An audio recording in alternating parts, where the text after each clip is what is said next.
and it hits me, oh my gosh, this is that triangle. You know, there's explanation for everything that occurred in the Rendlesham Forest incident that doesn't involve aliens at all. It was completely silent.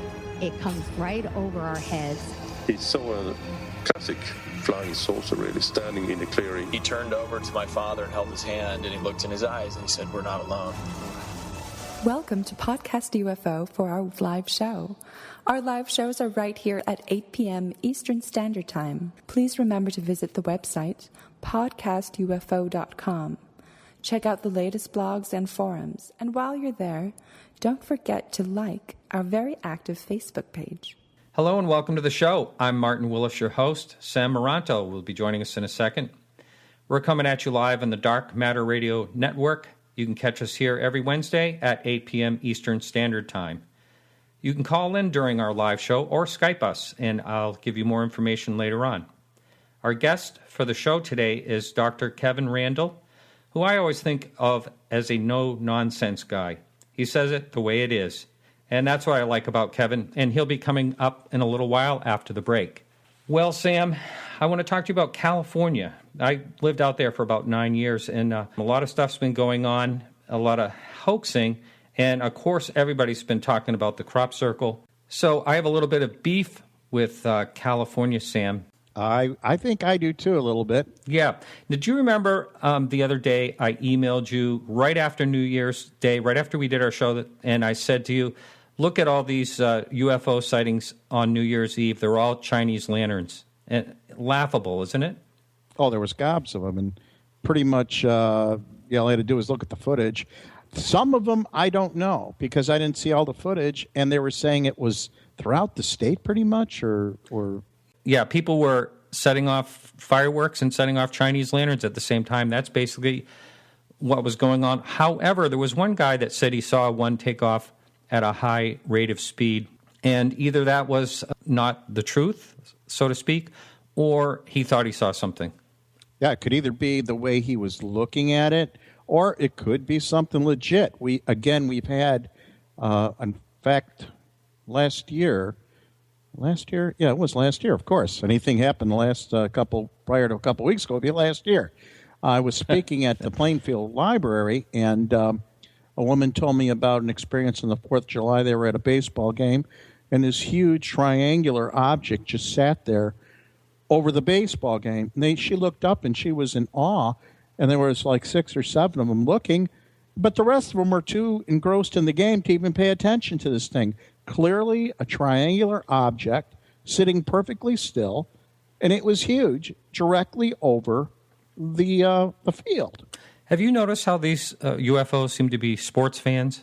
They sure are. Yeah, I'm seeing this a lot. I know they like baseball, so that's good. Yeah, it's American They get pastime. points with me. I love baseball. Right. So next, I want to talk to you about the crop circle that's gone viral, and of course, has come out that it was just a advertising ploy. But right when that happened, that was all over the news, just like the UFOs.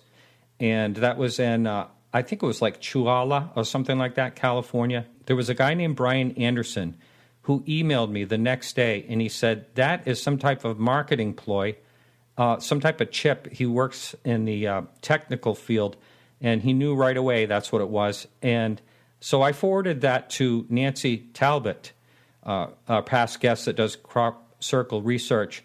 And you can go on her website now, BLT Research. She has articles on that about the findings. But again, another hoax. And, it really works when they're advertising like this because, they get a lot of media. And it's really unfortunate for all of us. More things to muddy the water, basically. Oh, absolutely. And the thing was, when I looked at it right off the bat, I go, that's a chip. Yeah. It was just look at it. If you're going to see, what is it a depiction of? It's a chip. Well, it's funny how this guy wrote me and said a lot of people didn't get it. He didn't understand why. But another thing, I listened to Coast to Coast. I guess I can say that. And Linda Moulton Howe, who I actually like, but she kind of goes out there a bit sometimes without doing any research. And she had all kinds of people involved. They broke the code of 192, and she said, okay, 192 days from the day that was made, is July 8th, and the planets will be arranged in a 192 formation, and this is a warning, and it also is plutonium. There could be dirty bombs, on and on and on, out to like 12 million people or 20 million people, whatever Coast to Coast has. Wow, I don't know. Things like that just, I just think you have to be so careful before you come to conclusions, especially of that magnitude. And people say, why does it take you so long to come out with a case? Tinley Park's been how long? Well, I'll tell you why. This is the prime example. Put it together right, make sure everything's correct, and present the correct information, whatever it is, but make sure it's correct. That's right. Again, the other thing is we keep forgetting with Linda, more importantly, she is a journalist. And a journalist has to have a story and has to publish. She has spots on these shows that she has to bring information in, and I don't slight her for that, but I know because of that, same thing with Hamid Mossad, who have tremendous amount of respect for all these people. They jumped the gun to grab the story and put it out there. I don't think that is the prudent way to go about it. Now, with the resources that they have, I'll give her credit this much, she did get the 192, but Julie came in and said, did you hear about this crop circle? And I'm on the computer already working on it that morning, and sure enough, and I says, well, I'm looking, and I go, that's a computer chip of some sort, except for the exterior orbs or whatever they're supposed to be, and who knows, but that's a chip. That's what a chip looks like. And sure enough, that's what it was. Now, going back to what Nancy Talbot just told me a few minutes ago, she had contacted and got a hold of someone that was working a farm tracker in the field right next to where they were making the glyph and watched them make it. So, it's a wonder that story didn't get out right away before this whole thing went viral. Yeah, that should have been nabbed right away. Unfortunately, Nancy and Linda don't particularly share too much information. That's part of another problem we have in the research field is people like to be very territorial about their research, and understandably within reason. But when it comes to something like that, I don't care. If I knew another person was working on a case and I caught wind of something, I don't care who it was. It could be somebody that really doesn't make me too happy. I'd still contact them because I wouldn't want to have them look like a fool. The other thing is it does give us sort of a black eye, making us look like a bunch of nincompoops.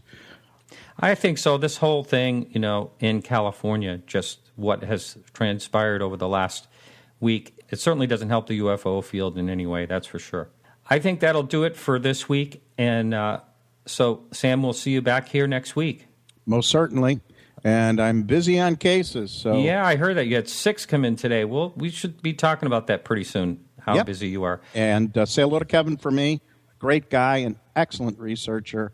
I'll tell you one thing, you're going to have a great interview with him. Yeah, I'm really looking forward to it. All right, everyone, it's time for the break, so hang in there, and we'll be right back with Kevin Randle. This song that I'm going to be playing right now, it's a shortened clip by a fan of the show. It seems like we have a lot of fans of the show that are musicians, and the band's name is Sweevolk. It's kind of hard to pronounce. The link to their website will be right in our show notes. And as always, what Sam and I were just speaking about will all be in our show notes as well. All right, so that's it. Stay with us.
all the work that goes into the preparation for flight does everything it can toward erasing those kinds of possibilities. And I would say that as a crew, we have no fear of launching out on this expedition.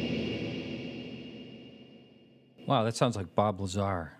Kevin, are you there? Yes, I am. Hi, Kevin. Well, thanks so much for joining us. And it's a real pleasure to have you on. And like I said in the intro there, I know you as a no-nonsense type of guy. So it's a pleasure we finally connect. Well, I'm glad to finally get a chance to chat with you. Yeah, Kevin, could you tell the listening audience that may not be familiar how you got into the field to begin with? And, you have a great military background.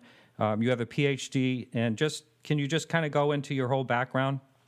You mean there are people who don't know who I am already? Well, there's one or two, we're in some other country, maybe. Have they not heard of Wikipedia? I have your page up right in front of me right now.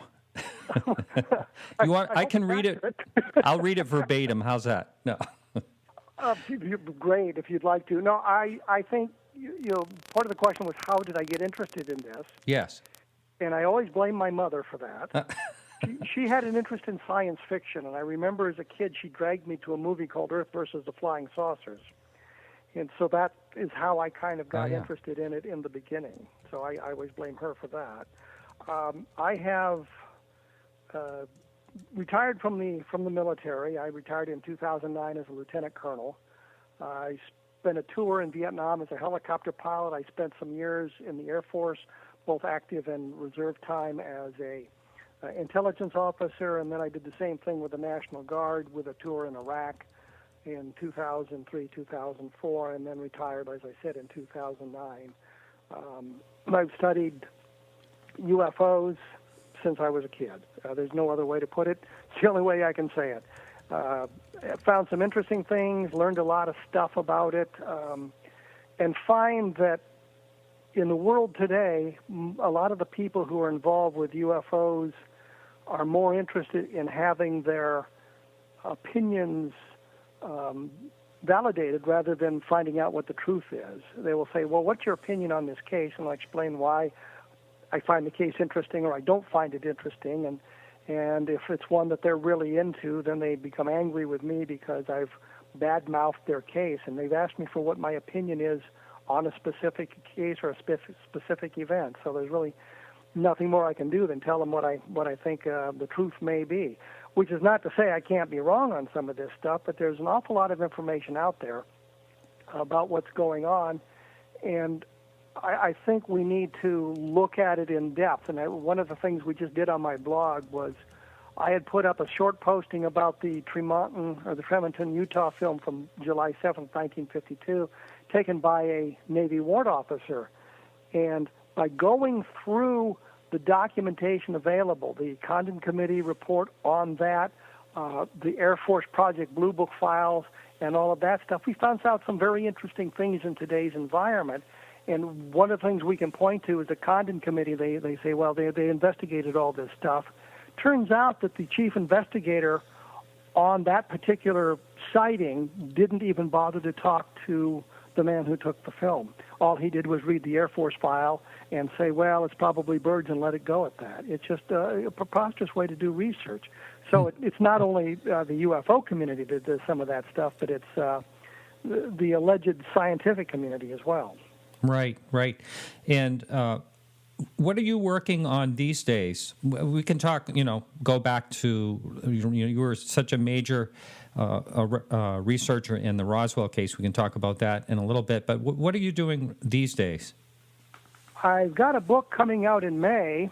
I find out from other people because the publisher didn't bother to communicate with me. But I have a book coming out in May about the what's found in the government files. And what I had done was go back and look at a lot of the cases that have come up, and there's government files on those, Project Blue Book files on them or other government files, and looked at this stuff in depth. And one of the cases that I looked at was the JAL, I think it's 1629 case from the mid-1980s where a Japanese airline crew had seen a flying saucer, seen some kind of a craft, And it turns out I had a chance to talk to the FAA chief investigator on it, just briefly about that to get his opinions. But what is interesting is they have 30 minutes of radar tracking recorded on this thing so they could reconstruct the sighting in great depth, so that there's an awful lot of data about that. And this investigator, John Callahan, told me that they had gone to the White House to present that data, and CIA agents had been there, CIA representatives, and they said, we're not here. We just show what you have, we're not here. And so, I mean, here's a case where we know the CIA has had some interest in it. We know that the thing was tracked on at least 2 different radars, although I think, based on what I can find, the source of the radar signal is the same. But what it had is there's one radar station. Its signal went to the FAA and to the Air Force, and the signal discriminations were set differently on the 2 radars because of the missions of the 2 different organizations. So it looks like there may be 2 radars, but not really, and things like that. So yeah, I looked at all of that kind of stuff and kind of brought it to the forefront. And in the course of that, I found an article that had just appeared in an Alaskan newspaper where they kind of badmouthed the case and made it look like the pilots were a couple of buffoons. So I sent them an email, and I said, that's not quite right, and you really ought to look at this stuff. And they said, well, can you send us a letter to the editor? So I did. And then they wanted it shortened, so I did. And then they wanted something else, and I said, this really doesn't interest me. I was just informing you your facts are wrong. And you should look at this stuff in depth rather than just if you're going to offer an opinion, you're obligated to make sure you've got the information accurate. You cannot just make a pronouncement on the case because that's what you think is true. And too often in the media now we see that sort of thing. We see it constantly, from the best of the alleged journalistic community to the and I hesitate to say it, down to the bloggers, because I'm a blogger myself. But I mean, they're just throwing out what they would like it to be as opposed to what it really is. Right. There is a lot of that, and mainstream media. These things happen all the time, and I can't understand what's happened to journalism and. Well, 60 Minutes just got hammered for this Benghazi story they did, this big story on what happened in Benghazi, and it turned out they're in some kind of a symbiotic relationship with the publisher of the guy's book. So it's really not an investigative piece by CBS News. It's really a puff piece and a commercial for this guy's book. Oh, wow. And they got hammered on it quickly, and they withdrew the story, and they withdrew the book, and the journalist who did the story, she's now on leave, and I suspect she won't be back. Yeah. But because she didn't do some things that you would expect a journalist to do, and that's kind of one of the things I do. In this big thing about the Newhouse, Utah film, one of the things I had mentioned in my blog posting on it is I talked to Newhouse in 1976, and the skeptics jump on me and says, well, these memories of his that are 25 years old are no good because he didn't report this in the beginning and all of this jazz. And I said, and the only reason I mentioned it was to say that I'd talked to the guy. And the investigator from the University of Colorado study, the scientific study, couldn't even make that claim. He hadn't talked to the guy. And all I wanted to do was make sure that some of the reports I'd read about what he had supposedly said were accurate, which I thought, just basic journalism 101. Call the guy and say, did you really say this? And he says, yeah, I did the same thing with Bill Brazel in Roswell. Before I really did anything with it, I called Bill Brazel on the phone, and it was really hard to find his number. I called New Mexico and asked for Capitan, and they said yes. And I said, Bill Brazel. They gave me the number. You can call New York City, and they won't give you the number of somebody in the same building with them. But I can call New Mexico and get Bill Brazel's phone number. So I called him and chatted with him briefly about it to find out if what he had been quoted as saying was accurate. And his answer was yes, pretty much. And I had an opportunity then to meet with him on several occasions and talk to him on several occasions about what he had seen and what he had done. Wow. And was that Max? Was that his son? No, that was Bill Brazel. Mac Brazel had died, I think, in 1963. Yeah. I think that's the date. So we were talking to the son, but Bill Brazel had interacted with his father, of course, and Bill Brazel had picked up some of the debris He'd seen the gouge left by the craft when it came down. He'd found bits of the debris. So, in that respect, he's a first-hand witness. So we could get some of that, and I was able to verify what he said. And I find, if you look at some of these UFO books, they're reporting what others have reported, what others have reported, and what others have reported. They don't bother to check out the data themselves to make sure it's accurate. The way I know Brad Steiger, I knew the code to get in touch with him. I knew how to find Brad Steiger and where he was, and I was looking at the story of the kid that disappeared in Wales back in 1909. And so I called Brad Steiger to ask him. I said, no, that's a hoax. And he'd found out it was a hoax after he'd published it in his book. And I thought, well, A, that was very cool of Brad Steiger to tell me that, and B, I was able to verify from the researcher what had happened, and therefore I didn't make the same mistakes that others had made about reporting this thing as if it was real and accurate. Right. Now, are you still involved at all in doing the ongoing research in Roswell? Very little. I'm more geared toward this Project Mogul thing, only because it's such a preposterous explanation. I can't believe anybody takes that explanation seriously. And what we've discovered is, boy, and I hesitate to do that because Charles Moore is dead and can't defend himself. But we found a real inaccuracy in what he was doing, and he had to know it. And so he was perpetuating a myth so that he could be the guy that launched the Roswell case. But what he had done was change the launch time of flight number 4. I mean, the flight number 4 was canceled, so it didn't fly. And we know they did a service flight, which was a cluster of balloons with a sonobuoy, a microphone on it, which is not a full mogul array. But Moore changed the data from the launch time, which would have been the normal launch time for the mogul arrays in that period in New Mexico would have been just after dawn. He had to change it to 3 o'clock in the morning to make the winds aloft data work. Wow. He had to know what he was doing. Mm-hmm. And you can argue the winds aloft data and what it means. I think Brad Sparks and David Rudiak has done some work on that and suggested that Moore had manipulated the numbers. And I'm inclined, if you've got an atmospheric physicist telling you one thing and two guys who are not atmospheric physicists telling you something else, I'm inclined to go with the atmospheric physicist. I would go with Charles Moore's calculations on where the thing went based on his education.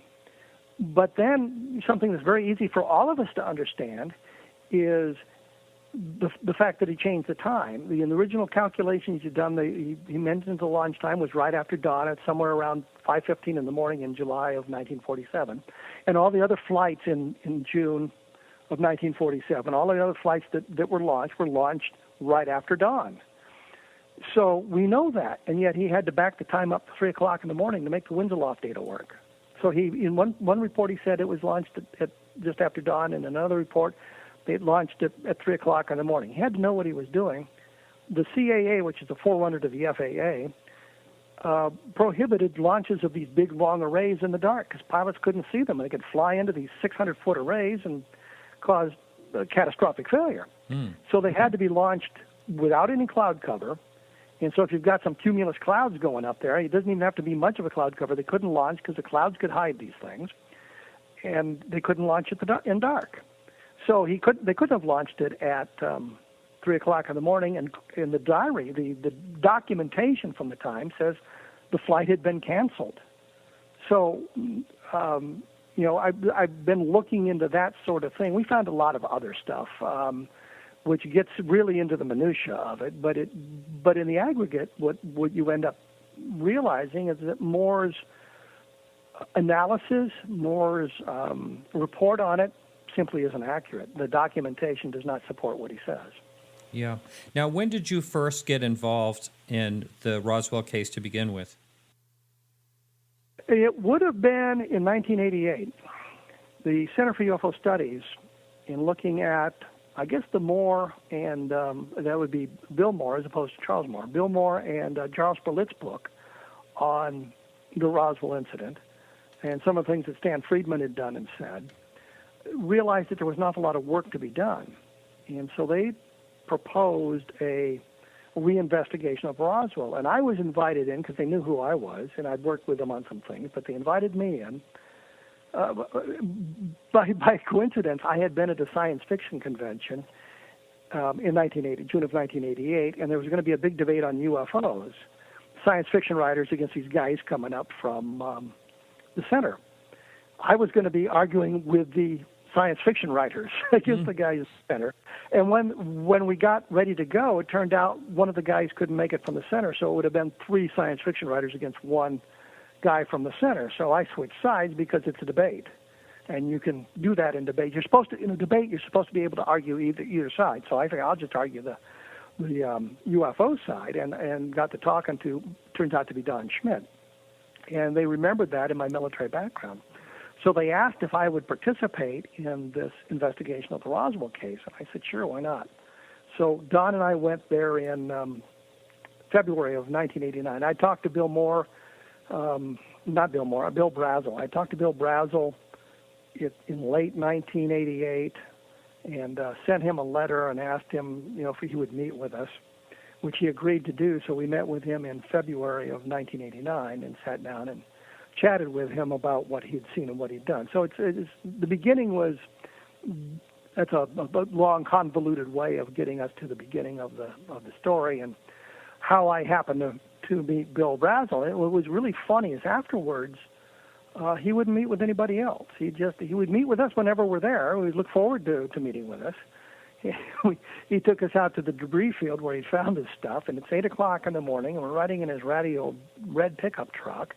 He's got a 6-pack of warm beer with him, and he says, "You guys want a beer?" And the last thing I want at 8 o'clock in the morning is a warm beer. My goodness.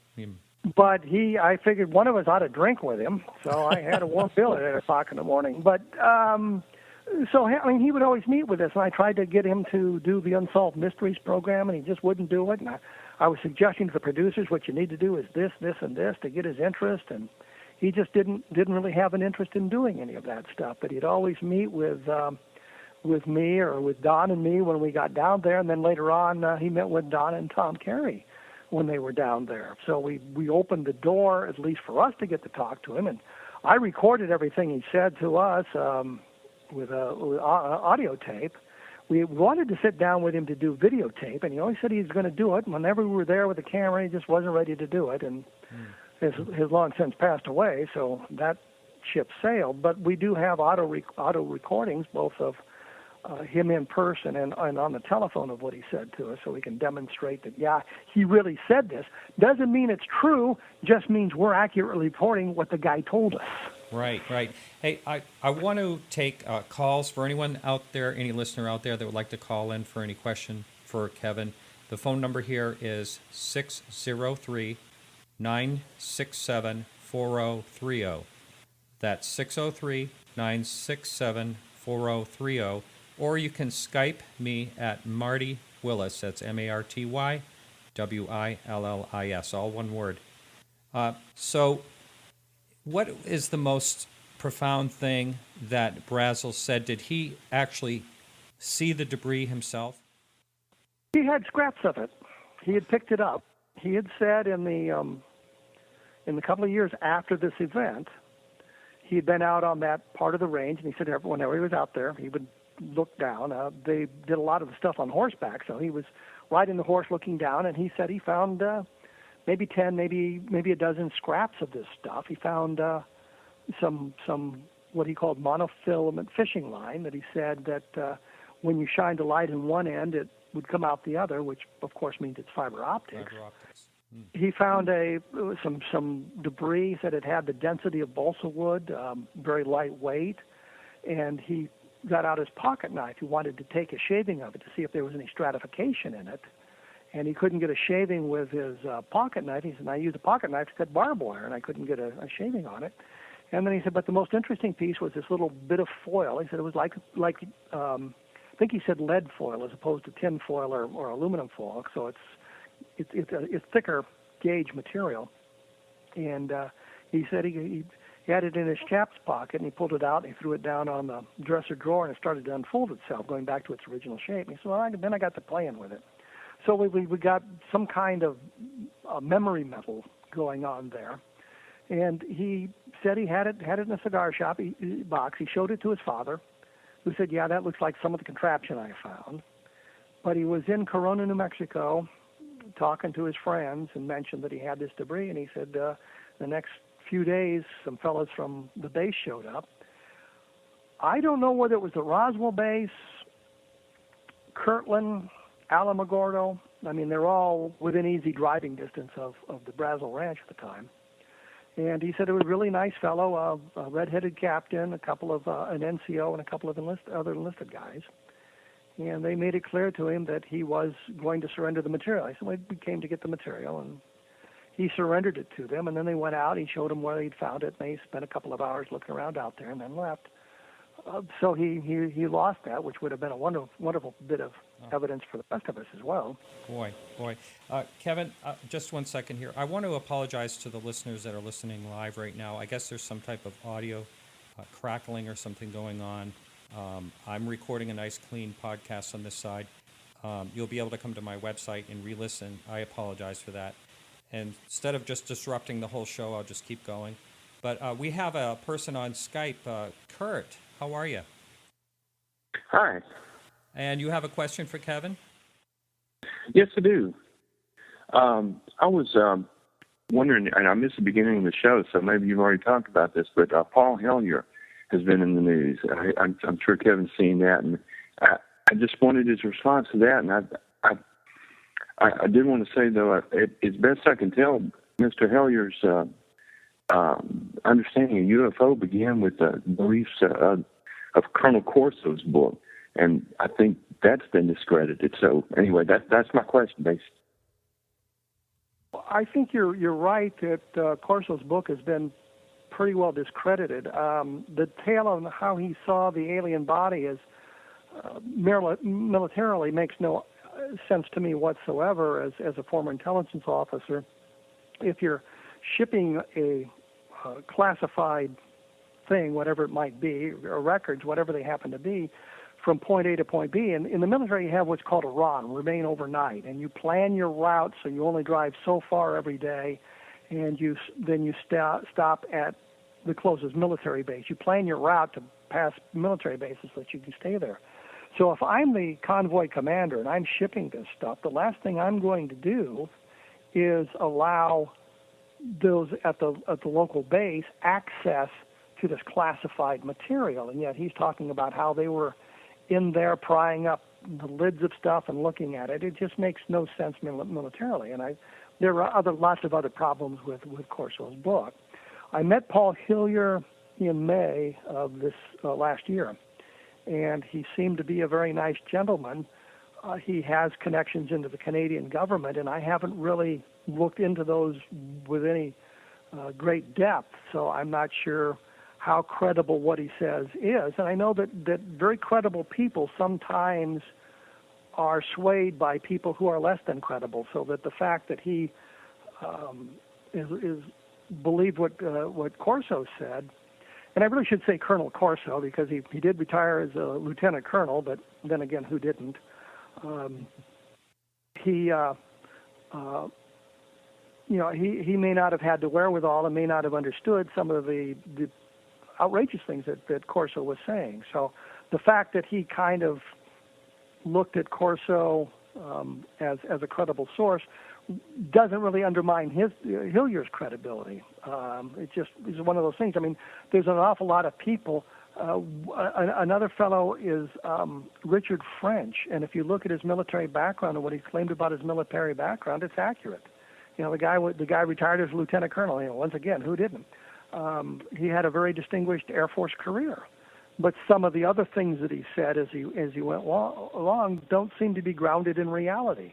But the guy's like 900 years old, so you're not really sure what is going on in his mind at that advanced age. So, you know, you can look at all of this stuff, but I think what you have to do is look at the specific gentleman and say, you know, what he is claiming he personally saw or he personally did, is this a credible story, and look at it from that point of view, as opposed to, well, I believe Colonel Corso type story. Is that it, Kurt, or do you have another question? No, that's it. I thank you for answering my question. Yeah, thanks for coming on. So, getting back, Kevin, to in the beginning when you were finding all those witnesses, that must have been like a treasure hunt. I mean, maybe not a treasure hunt exciting like that, but it must have been pretty interesting to start meeting with all these people and talking to them about the account of the whole situation. Well, it certainly was a treasure hunt, and it certainly was exciting. And I remember being in the hotel lobby in Roswell talking to a fellow down there who we wanted to make contact with simply because we knew he had a lot of photographs and documentation from that era which could be valuable to us. He had a copy of the Roswell phone book, the base phone book.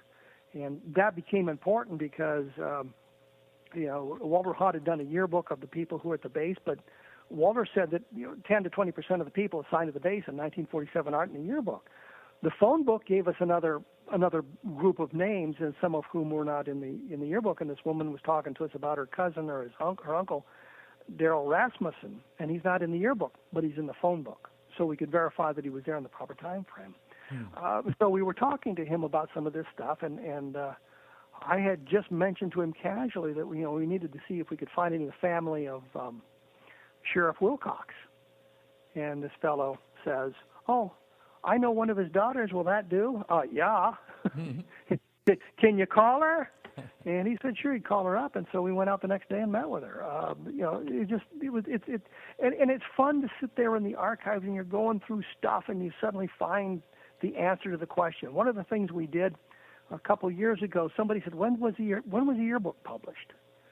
Is this a relevant question? Well, it might well be, because it gives you an idea of when they put the thing together and who might have been available, who might not have been available. And what we discovered was the yearbook was published in November of 1947, but it went to the publisher in August of 1947. So it was put together prior and during the events of June and July of 1947, and went away in August of 1947. So the people who were there in the yearbook probably were people who were on the base when this event took place. And so that's an interesting discovery and kind of an exciting thing to find. Or finding a document that kind of verifies part of an event or leads you to something else. It's just really kind of fun to find that stuff. Oh, I bet. And one of the things I've thought of is it seems to me that all these people that were the witnesses, did they quietly talk among themselves? Are you aware of any of that? Prior to the big blow-up of interest in Roswell, which would be 1979 or something like that? No, that wasn't the big blow-up. Yes, Jesse Marcel came forward in 1978, early 1978. The Roswell incident came out in either 1980 or 1981, but it wasn't the real blow-up of information. The real blow-up of information came about after Don's and my book was published in 1991, and then Stan Friedman got in with his book as well, and then there was a big blow-up of information. What we found prior to that was these people really didn't talk to one another.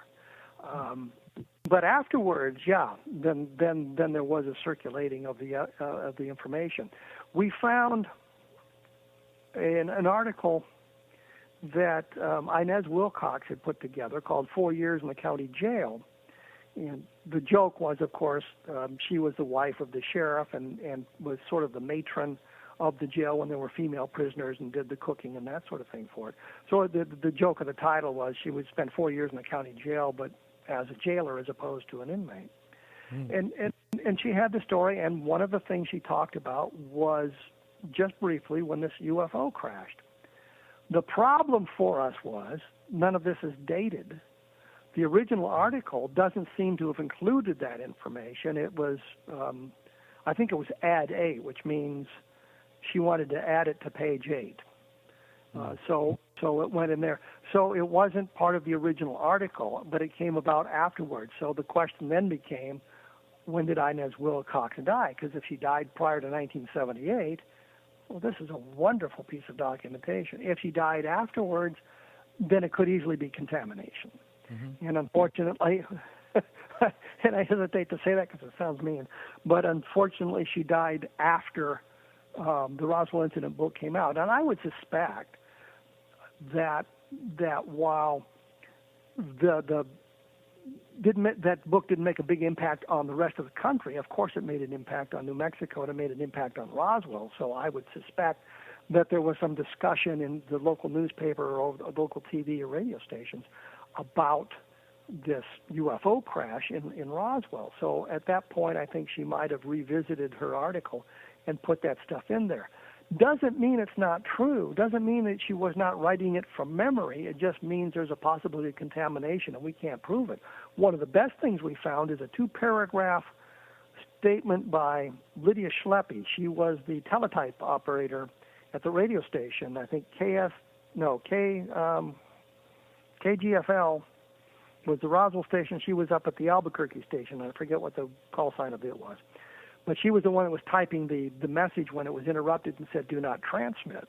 And there's 2 paragraphs that appear in a Saga magazine in in 1976, I forget the month. But 2 paragraphs in part of a UFO story about that. Well, clearly she was not influenced by Jesse Marcel. She was not influenced by the discussion of Roswell. This appeared 2 years prior to that. So that's a nice little piece of evidence for us. Wow. When you were finding these people, were there quite a few of them that were still like scared and didn't want to talk about it? Edwin Easley, who was the provost marshal, told me repeatedly, and I have it on tape, he can't talk about it. He was sworn to secrecy. I don't think he was scared so much as he was honorable, and he didn't want to talk about it. He wanted to help us as much as he could, provided us with interesting little tidbits like that Mac Brazel complained about being in jail, but Easley told us he was held in the guest house, which is not exactly a jail, but if the door's locked and there's a guard on the door, then what's really the difference?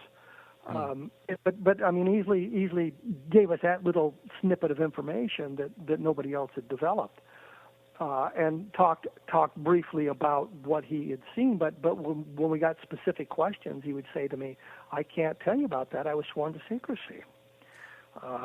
Now, pardon me, have you been following the person that claims they have I think it's a Kodak slide of supposed aliens at Roswell? Have you followed that at all?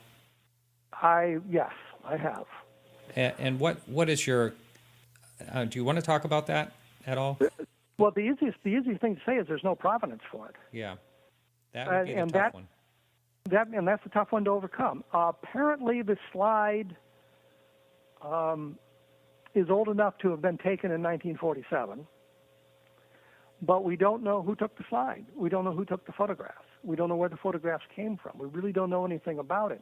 There are attempts to verify this, and Kodak, as I understood it, and I understand it from, they said, well, the coding on the film was correct for 1947, and I said, you realize they recycled the codes. What do you mean? I said, every 20 years they recycled the codes, so the film might have been made in 1947, might have been made in 1927, might have been made in 1967. The cardboard holder would give you a clue as to the age of it, but I haven't seen the slide. But once again, the story of the way the slide developed is sort of alien autopsy light, which simply means rather than have movie footage, they've got just a slide, which is much easier to fake than movie footage would be. I'm very dubious of it because of the lack of provenance, but I know that the investigation is ongoing to verify as much as they possibly can about it. So it's an interesting thing. I do not hold out much hope that it's going to be authenticated. I'm not sure how you can authenticate it without a provenance, but I know that the investigation is ongoing. So you kind of look at it from the point of view, well, I think it's a hoax, but we got to check to make sure, because what if it's not? Right. Then we stop the questions and we can move on to other avenues of investigation once we have that sort of, if we have that sort of evidence in our hot little hand, and we say, well, guys, we got a picture of the thing. Now maybe the government would like to tell us what they really know about what happened at Roswell, right. Since we can demonstrate something really did happen there. But the slides, like I said, I think there's 2 of them, basically of a single entity. Right. And the investigation is ongoing into validating the age of the film, validating as much as they can of what's seen in the background, validating all of those sorts of things. So they're working to do that. I know the guy that owns the slides is a little bit leery of releasing all the information. He wants to control it. It's his slides, and he certainly can control it as he wants to, but he is cooperating with some of the investigators on getting the provenance established and that sort of thing. If they can do that, then they've got a wonderful piece of evidence, and if they don't, then we're MJ-12 all over again. Well, we can trace it to here, and that's it. Mm-hmm. Do you know who, besides the person that owns the slide, are they quietly being shown to any researchers, or is it just right now? Yes. Yes. Yes. Mm-hmm. Yes. And it's an ongoing thing. I hesitate to say this because it just infuriates some people, but I was not really a participant in the investigation. I was aware of some of the things going on. I learned of the slides through a blog posting, and I think Nick Redfern provided me with a great deal of information about it that he had learned through his contacts in Texas. And Nick was very forthcoming with me on this, and I learned some additional things. But there is an ongoing investigation in the hands of UFO researchers, and they're moving carefully because we've seen too many of these things blow up when information was released prematurely, or other people with other agendas. There are people who have agendas to, since there cannot be any alien visitation, ergo anything that shows it must be a hoax type of attitude. And we see this all the time. They just don't want to look at the evidence. They're going to reject the evidence that doesn't fit into their narrow worldview. We see it on the other side of the coin as well, where the true believers, and this is where I get myself into trouble, the true believers want everything validated. Do you believe this story? Well, not really. It's not very good. And they become angry because you haven't validated their story. But I try to go where the evidence takes me, and that, I think, makes me somewhat of a pariah to many people. Well, I think that's the way to go.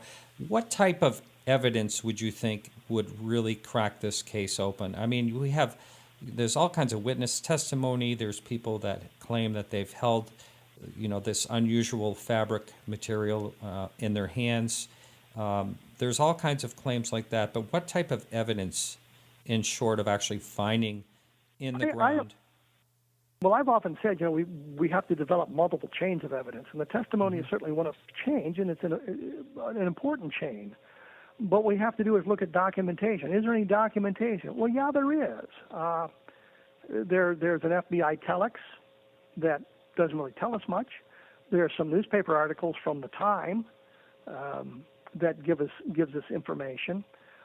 I would love to see, and we have not been able to find it, a letter from one of the soldiers at Roswell to family members, dated, July 9th, 1947, or a diary held by somebody where we've got it. With one diary we found was Ruth Barnett, Barney Barnett being the guy who supposedly saw the crash saucer on the plains of San Augustine. We found a diary for 1947 that gives absolutely no hint Barney Barnett saw anything. In fact,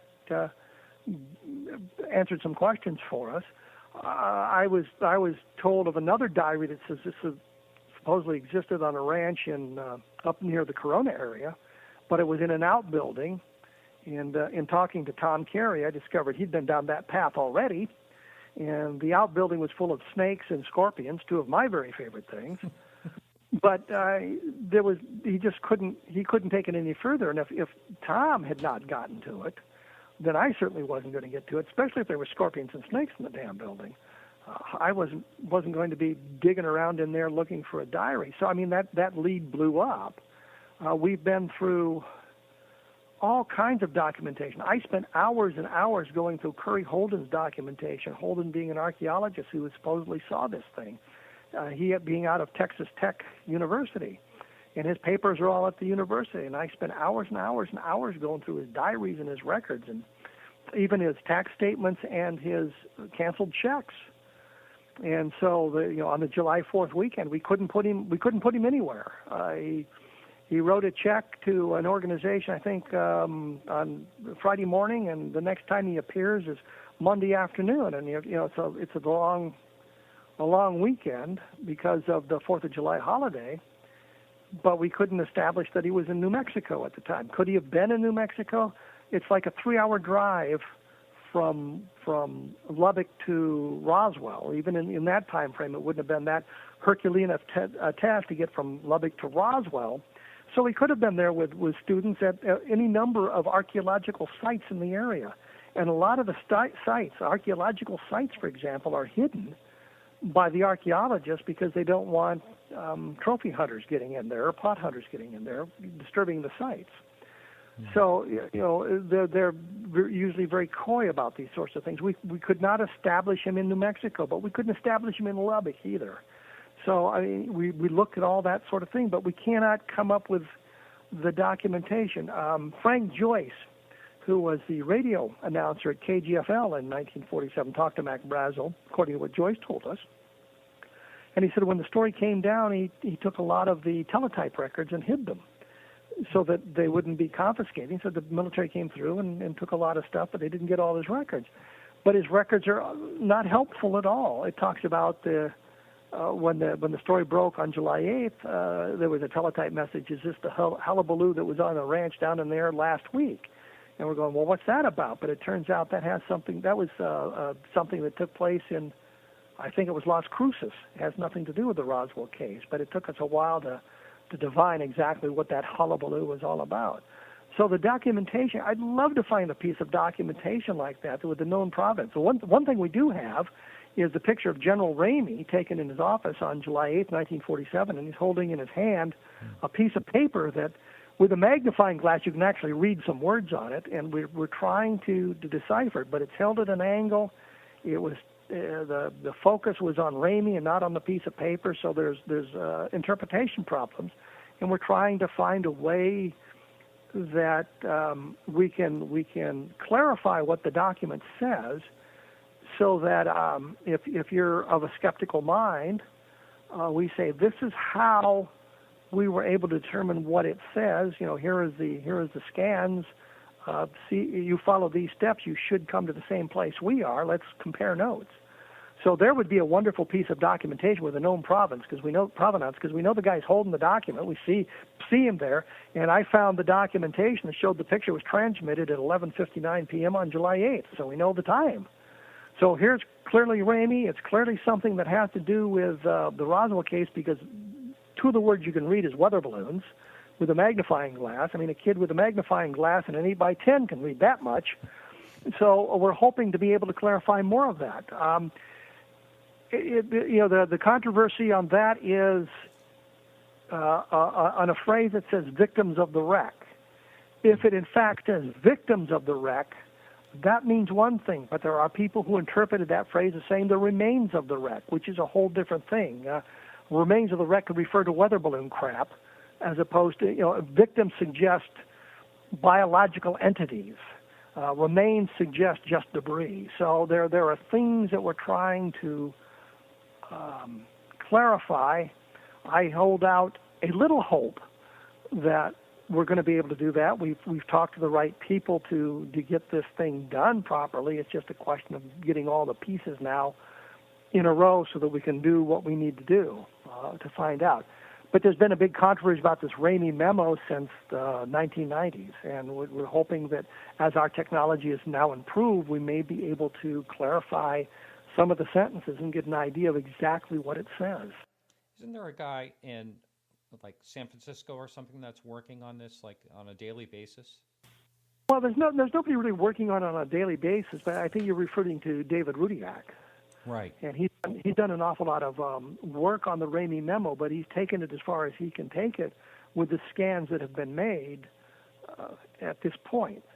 And so we're hoping that there's some technology we can now employ that will improve the quality of that sort of thing. And David's aware of what we're attempting to do. David is of the opinion that it says victims of the wreck. I know Tom Carey is the same way, and I've looked at that sentence. And boy, I can see victims there, but I can also see remains. It's just one of those things where it's just on the edge of legibility. It's just, you're just applying your own perception to it, and it's kind of where you wanted to go. Jim Horan and I had done a scientific experiment with this using a university psychology students. If you ever took psychology in college, you're required usually to participate in experiments, so they always have a fresh crop of victims in that. And there were three groups: a control group, of course, which told nothing about the memo. There was a group that said this had to do with atomic testing, and another group that was told it had to be, it had something to do with UFOs, and they were given the thing and the best quality that we had at the time. And they didn't spend anywhere the time that David had spent on trying to investigate it. But those who were told about the atomic aspect of it, the atomic bomb aspect of it, saw things in the memo that suggested, the word that springs to my mind, that they saw the word flash, like atomic flash. And those who saw UFO or were told about UFO saw some UFO-related things. All this did was suggest that there was a certain amount of priming, which is, I'm sure everybody knows, a psychological term, means that you tell somebody this is going to happen, and now they're ready to see that sort of thing happen. It's a bit of contaminating your witness pool that way. So we were able to determine that, there could be some priming going on as people saw in this message what they wanted to see. But we're hoping that we can clarify that stuff and divine exactly what it says, and that would eliminate, one way or another. We'd either find out it had nothing to do with Roswell, or it had to do with weather balloons, or if it says victims of the wreck, we've got a whole other kettle of fish. That's right. Wow, Kevin, I don't know where the time went, but we're right at the end. I cannot believe that. We went pretty fast. I would like to have you back on again, and we can explore some other topics. If you're up, just keep sending the money. Yes, it's in the mail. So yes, you said that, didn't you? Yeah. Hey, so where can someone find your blog spot? There you go, Blogspot. It's at kevinrandle.blogspot.com. They type a different perspective into Google, and that's usually the first thing that comes up now in a Google search is a different perspective. Type my name into it, Kevin Randle, and it's Randle. Type my name into it, and you'll come to that. You'll also find that a guy named Kevin Randle was picked up for drunk driving in Florida, but I can prove it was not me, because at the time he was picked up for drunk driving, I was actually in Iraq, so I'm cleared on that one. And you have documents to verify this? Yes, in fact, I was just awarded the Bronze Star for my service in Iraq, and it gives the dates of service. So yes, I've got documentation. That's good. But if they go to Amazon.com, there's Kindle books, so they could be reading my stuff in a minute, and a couple of things are like 99 cents. So it's book length manuscripts for 99 cents. And there's some science fiction up there. There's a nice little book called Conversations that really was a abduction investigation that went in a bizarre direction.